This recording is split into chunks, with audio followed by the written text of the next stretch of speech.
ചവറ കൊറ്റൻകുളങ്ങരയിൽ പന്തം കൊളുത്തി പ്രതിഷേധം സംഘടിപ്പിച്ചു. ദേശീയപാതയിൽ കൊറ്റൻകുളങ്ങരയിൽ പില്ലർ എലിവേറ്റഡ് ഹൈവേ സ്ഥാപിക്കണമെന്നാവശ്യപ്പെട്ടാണ് പൊതുജന സമൂഹവേദി പ്രകടനം സംഘടിപ്പിച്ചത്.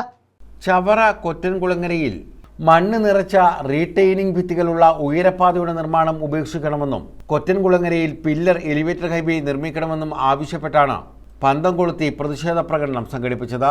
പൊതുജന സമൂഹ വേദിയുടെ നേതൃത്വത്തിലായിരുന്നു പ്രതിഷേധം. കഴിഞ്ഞ ദിവസം വൈകിട്ടാണ് പ്രതിഷേധം സംഘടിപ്പിച്ചത്.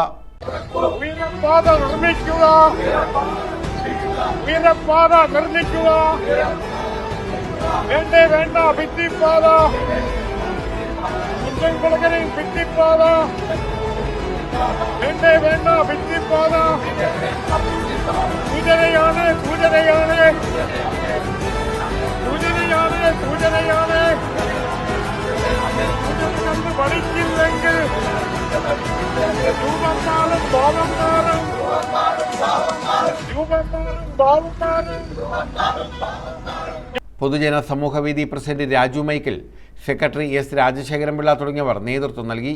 News bureau, Chavara.